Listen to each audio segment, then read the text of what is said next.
So today we're going to talk about compassion, and we're going to talk about self-compassion.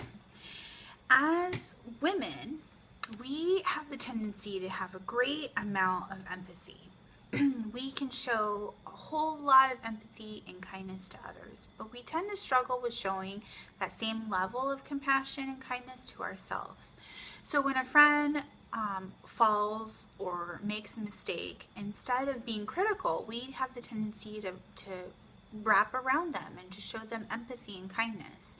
And so self-compassion is really about learning how to show ourselves the same level of kindness that we would show our friend. It's in acknowledging that nobody is perfect and we all fall short.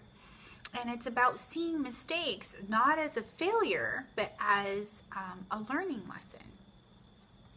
It's also about connecting with others in that when we're vulnerable and we share our vulnerabilities with others, we actually build community and we build that relationship and that connection.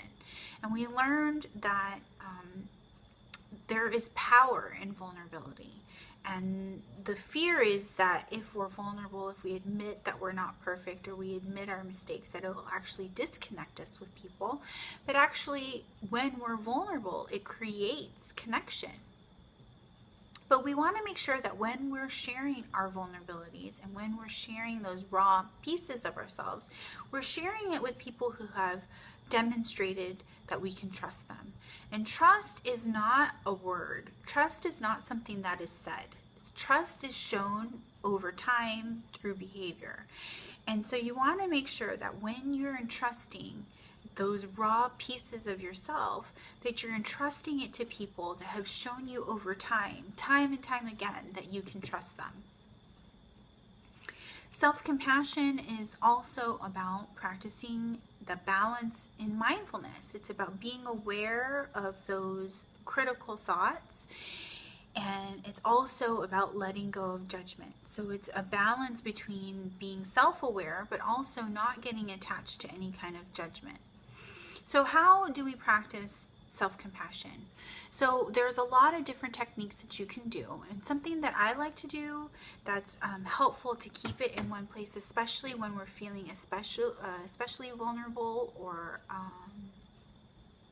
raw, is we can practice building a self-compassion kit. And in our kit, we're going to focus on our 5 senses.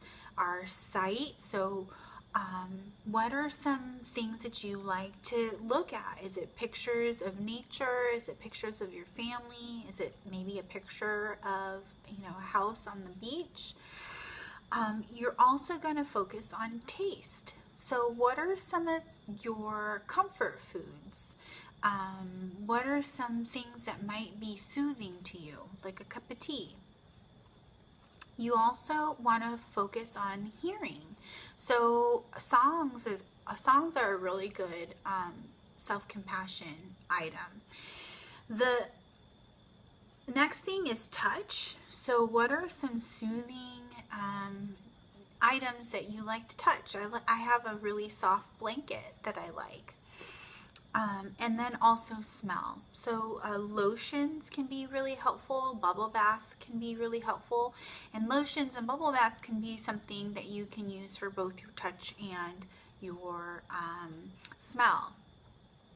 Now, when we're looking at our self-compassion kit, something important to remember is that emotions love emotions. So when we're going through a breakup, what kinds of music are we drawn to? We're drawn to sappy love songs. We're, binge watching Bridget Jones. So emotions love emotions, and they feed on each other. And so to be effective, you want to make sure that you're doing opposite. So when you're building your self-compassion kit, I would encourage you, as you're picking songs, that you're picking songs that are a variety. So you want to kind of stay away from the sappy songs or the love songs, especially if you're feeling sad and lonely. So in my self-compassion kit, I have one of those adult coloring books where you can It's really an intricate coloring book, so I like to use that.